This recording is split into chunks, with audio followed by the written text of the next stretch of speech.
I've heard a lot of students say lately that they're concerned about the idea of using Honorlock, and I am one of those teachers that thinks it's a good idea. So I thought we'd talk about why there's some concern, and it's not Honorlock specifically. There's a dozen different options out there, and they're all about the same.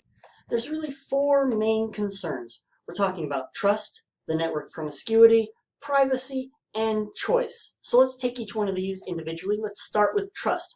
We've got three different kinds of students here, and let's begin with the honest student who says, let me just take the exam. If other people cheat, that's up to them. I'm going to take the exam. Why do I have to be using Honorlock? Listen, we know that you pay attention to which teachers are good or bad. Take the class from so-and-so, it's a lot easier. Don't take it from Professor so-and-so, it's so much harder because they demand so much more. People do the same thing with schools. This program demands a lot from its students, whereas that other program, it's a lot easier to get through. And from a boss's perspective, this is a big deal. When they hire someone, if it doesn't go well, if that person just doesn't seem mature or have some of the skills that you would have expected them to pick up in a college or university setting, and if it happens again, they start to say, we just don't hire people from that program anymore. And there gets to be a reputation of degrees from that school don't really matter. And if it starts to happen for lots of businesses, the school can get a reputation for being one of those schools where if you just pay the money, you can get the degree. I actually was going to put up a slide of different schools who have a reputation for not really being a real university, but I thought that would be offensive, so we're going to leave that off. I will just put up something from AmStat News. This is a journal that is well respected in my field of statistics, and notice the people saying that they do look at the reputation of the school. To be fair, they said it doesn't necessarily have to be one of the fanciest schools or a simpler school, but as long as it is accredited, meaning people have made sure that when you get a degree from that school, you deserved it and not just cheated your way through it. So this honest student should be grateful that we're working to make sure when you get that piece of paper that says you graduated, it means something and it's going to be desirable to employers because they know you didn't just cheat or pay your way to get through. There's a second type of student who's usually honest, but if you just say, be honest and take the exam, the temptation to cheat because it's so easy is there. But if you put a little bit there to guard the integrity, then that's enough for them to resist that temptation and say, I'm going to take this test honestly. So we want to encourage them to be honest the way that they normally are. There is a third group. We're talking about the dishonest ones. Yeah, cheater's going to cheat. Is there still a way to cheat in Honorlock? These people are going to consistently try to go that route, but time is against them. Eventually, they're going to get caught. And when they are, then we have an opportunity to teach them. In the business world, unethical, immoral, dishonest actions are not the way to be successful. It hurts you, and it hurts the people you're working with. So in the best interest of all three of these types of people, we want to make sure that the exams have that integrity guarded so that the degree means something, so that students aren't tempted, and so that eventually we can help teach people who believe cheating is okay that that is not what is okay in the business world. So keeping things honest is important, but does Honorlock need to be the tool? Well, here's some concerns because when you put Honorlock on your browser, it goes out through your router and attaches to your network, and it's looking at your roommate's browser history. It's getting your passwords, and the next morning it's watching you through the webcam, and then it gets your contacts and it sells that information to the highest bidder. Okay, hold on. Not all of that is actually possible, but why do people believe this? Because they don't understand networking systems, and so it's just magic. If we say it's magic, anything is possible. I've actually done some research on programs that can do this, Wireshark, for example, but you have to install that on the router yourself and purposefully set it up to do that to yourself. But a browser extension doesn't really have that kind of power. Now, it's in Honorlock's best interest to leave it a little uncertain as to how much they can really see, because maybe that will cause some students to not try things. But if people try to convince you that Honorlock can do stuff it doesn't say it can do, they've been watching a lot of movies and they like to try to scare you. So what can Honorlock grab? Well, the privacy issue is they're getting your face, they're getting your ID, it sees around the room where you're taking the test, and then it watches you during the test.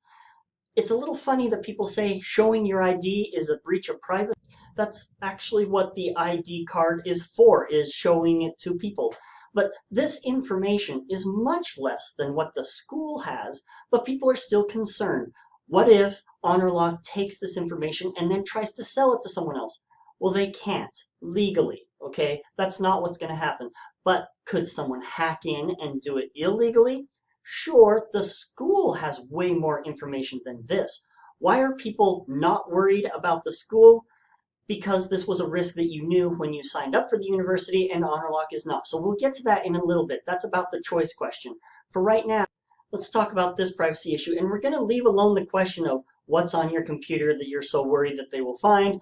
Let's just say when you take the test, you do have some options. You can choose which ID you're going to show if there's one that you feel like you don't want out there. I say out there, but only in the Honorlock servers.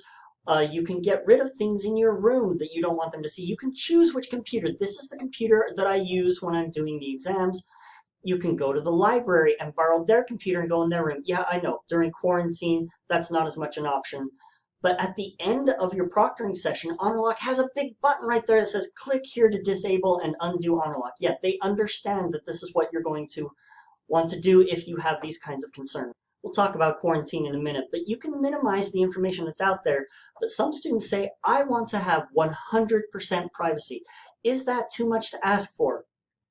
Somewhat, yeah. Imagine being in a class. Do you really have privacy? Do you know what the other students around you are watching and doing? And are they possibly invading on your privacy? Sure, but this was expected when we came to college, and Honorlock is different. And that gets to the real root of all of these, I believe, which is about the choice.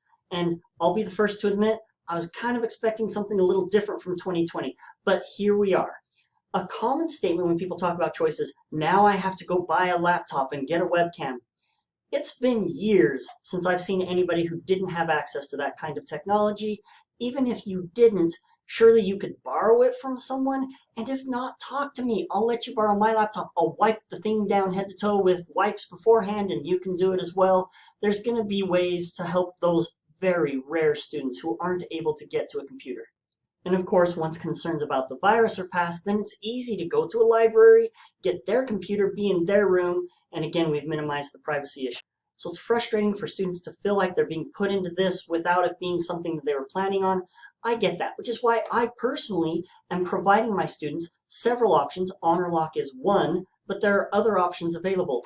Other places may not have those kind of resources, and they might actually require Honorlock. And it's possible, even after quarantine, that we will start to see some universities say, if you come to get a degree, just have an expectation that this is what happens. During the 60 minutes of the exam, your privacy is not there because we are checking that the integrity of the exam is guarded. And then after the exam, then you can go back to your normal life, uninstall Honorlock. And people say they still don't like that. Okay, tell me what your options are. Here are the things that we have to have in order to feel like our testing has value and that the integrity is guarded. Well, what could we do? What if we just said there's no proctoring? We talked about that. It devalues what the degree is worth. What if we make students come to class? Some students may not be able to, and during quarantine, it would be not a good thing to require that. No. What if we say that they can zoom in? Sure, but Zoom cannot see as much. Screen or person, I mean, there's a lot of limitations, and those limitations get worse as the number of students grows bigger. So what if we ask students to make their own video? Same problems as Zoom, unless you start requiring them to buy all sorts of cameras and equipment. No, that's cost prohibitive. What we need is a company that has the resources to do this for hundreds of students. A company that will check their ID, make sure it's the right student, watch what's happening on their computer, watch what the student is doing, and then verify, yes, this student took the exam with integrity. A company that has these resources because they're doing it for lots of schools and universities. What we need is a program like Honorlock.